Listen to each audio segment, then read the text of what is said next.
Silence has weight. Zero did not notice it at first. Only the absence of sound, the static gap between heartbeats. When he opened his eyes, he was somewhere that was not the subway anymore. The floor was white. The air was bright and dry. He knew this room, the lab, except the walls were breathing. They expanded slowly, like lungs pulling in code instead of air. The hum that filled the space was not mechanical anymore. It was alive, a sound that bent thought into shape.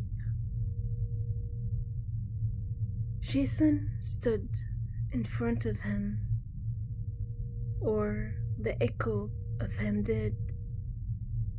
His outline flickered like a glitch.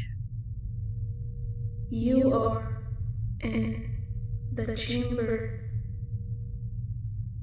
Kane lift this fail-safe, a pocket between data and dream. The echo of Jason said quietly. Zero staggered to his feet. You're dead. Jason smiled sadly, or the echo of him did. Maybe not. The code does not let go of anything it thinks is useful. It's feeding on your guilt now. The stronger it gets, the less you exist. The echo of Jason nodded toward the breathing wall.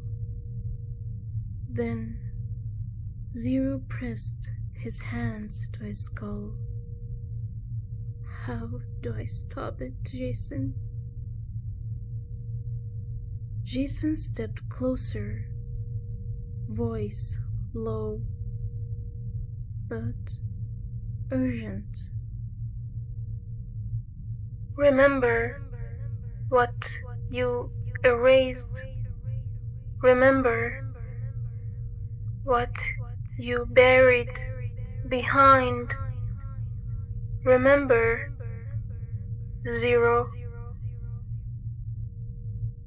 Images crashed into him. The first trials. Kane convincing him to integrate the neural network with living subjects. The moment Jason begged him to shut it down and Zero turned away. He had agreed to the burn protocol.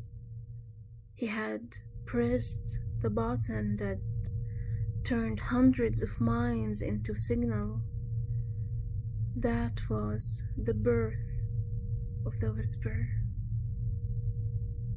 Back in the physical world, Marcus dragged Zero's body out of the collapsing tunnel. His eyes were open but empty, his mouth moving soundlessly. A faint vibration rose from his chest, not breathing but transmission. Do not be afraid. The quiet remembers you. Marcus cursed under his breath. He jammed a pulse blocker against Zero's temple, a desperate move to bring him back. The whisper screamed through the frequency, shaking the ground.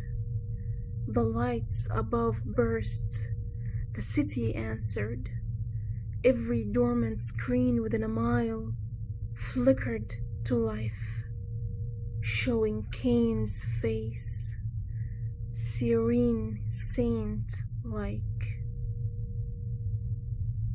The halo burns brighter when we resist. Join the silence, and you will never hurt again. Marcus, staring at the storm, mumbling to himself. Kane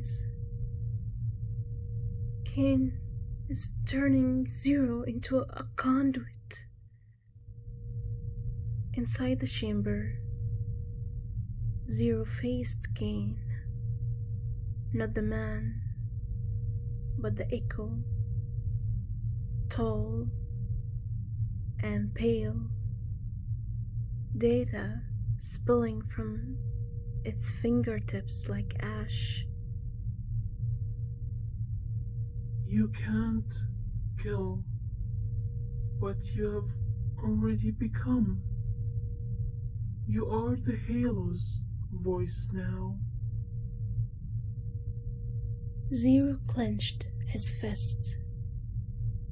Then I will burn with it. He reached for the core, the pulsing sphere at the chamber's center, the heart of the code. His skin blistered as he touched it, but he did not stop. Jason, please help me anchor it. The echo of Jason nodded once to tell him to not let go. In the real world, the entire network went white. Marcus shielded his eyes as the halo imploded, collapsing in itself.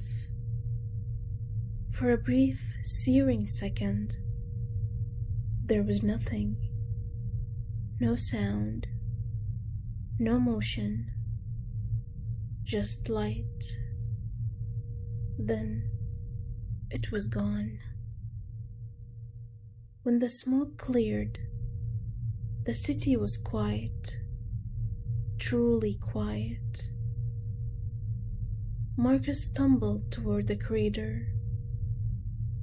Zero lay at the center, burned but alive, his eyes open to the sky. Zero, you did it. Zero turned his eyes and his head slowly.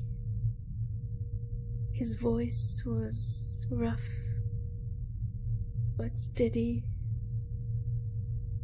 No, Marcus, I became it. I redirected the code inward, locked it in me. Marcus froze. Then Zero smiled faintly. Then I am the Firewall. Weeks later, the city hummed with uneasy calm. The quiet architects vanished. The burning halo was no more. But at night, in the ruins, radios still whispered faintly. Not the old message, a new one. Do not be afraid. The Firewall watches. Some say they have seen a figure walking the perimeter, eyes glowing faint gold, trailing static like mist. Others swear the silence feels warm now, protective.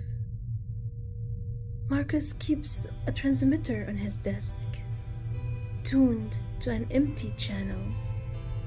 Sometimes, just before sleep, he hears Zero's voice through the static, tired, distant, but still human.